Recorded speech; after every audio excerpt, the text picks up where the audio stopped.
Kyrie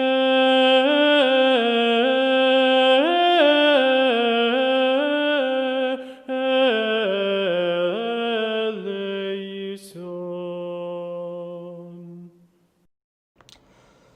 그때에는 그들도 단식할 것이다.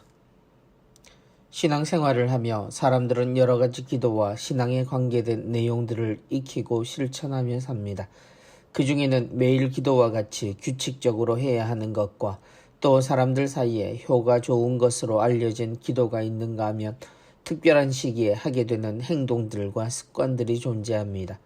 이런 관습들이나 신앙행위는 오랜 시간에 걸쳐 형성되고 변화되곤 하는데 그 중에는 아주 오래된 것들도 있습니다. 오늘 복음에 등장하는 단식이 그 중 하나입니다. 예수님이 오시기 이전에도 이스라엘의 신앙생활 중 큰 몫을 차지하던 것이 단식이었고 이는 바리사이들도 세리자 요한의 제자들도 함께하는 모습이 등장합니다. 단식은 완전한 단식과 부분적인 금식이 있을 수 있고 이 모든 것은 생명의 의미를 담은 사람의 극기의 대표적인 신앙 및 의지의 표현을 말합니다. 하느님께 기도하며 단식을 한다면 믿음의 의지를 드러내며 하느님께 생명을 봉헌하는 의미가 있습니다. 또한 이 몫으로 자선을 베푸는 의미까지 더해져 더욱 깊은 신앙을 보여줍니다. 그런데 그들과 같은 시기에 단식을 하지 않았던 예수님과 그 제자들에게 사람들은 의문을 가집니다. 하느님을 믿으면서 단식하지 않는다는 것, 그리고 대신 먹고 마시는 일이 많았던 이 공동체에서 거룩함을 찾고 하느님을 믿는 이의 모습을 찾기란 쉽지 않았던 듯합니다. 게다가 죄인들이 많은 공동체였으니 그들의 신앙심은 의심을 살 수밖에 없었을 겁니다. 그런데 예수님은 사람들의 의문에 당연하다는 듯 답하십니다. 지금은 때가 아니라고 말입니다. 혼인잔치 중에 사람들이 단식을 할 수는 없다는 것이 답이었습니다. 그러니 지금은 기뻐하며 먹고 즐길 때라고 이야기하신 겁니다. 그리고 그들도 단식할 때가 올 것이라 하십니다. 우리는 금방 십자가 사건을 떠올리게 됩니다. 우리가 하는 단식은 바로 이 십자가의 주님을 잃었을 때를 생각하며 하게 되는 단식을 뜻합니다. 그런데 이 단식은 요한의 제자들과 바리사이들이 하던 단식과는 차이가 있습니다.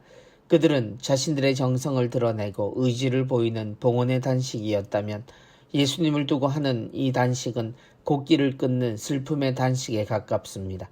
곧 주님을 잃었고 그 상태를 그대로 느끼며 밥을 먹을 수 없는 상태의 단식입니다. 하느님의 뜻이 사라진 세상, 스스로 구원을 놓쳐버린 세상에서 주님을 그리워하며 애타는 마음이 단식의 이유가 됩니다. 같은 듯 보이지만 이 두 단식의 차이는 큽니다. 이유가 다르기에 같은 모습이지만 같다고 말할 수 없습니다. 예수님은 이 차이를 새 것과 헛 것의 차이로 이야기하십니다. 우리가 정성으로 봉헌하던 단식이 실제 아픔과 단식의 간절함으로 바뀌었고 이것은 하느님에 대한 지식이나 습관적인 신앙과 실제로 느끼는 절실함에서 나오는 신앙의 차이를 말합니다. 학습과 관습이냐 아니면 경험과 실제에서 나오는 것이냐는 같은 신앙의 서로 다른 모습을 드러냅니다. 누군가는 이것도 저것도 다 좋다고 말할 것이고 좋은 것만 골라내어 함께 사용하겠다고 생각할지도 모르지만 예수님은 그럴 수 없다고 이야기하십니다. 옛것에 길들어진 사람들은 옛 생활을 좋아하게 되고 새로운 것에 눈을 뜨게 된 이들은 현실에서 그 모든 것이 살아있는 것으로 느끼고 살게 되리라 이야기하십니다.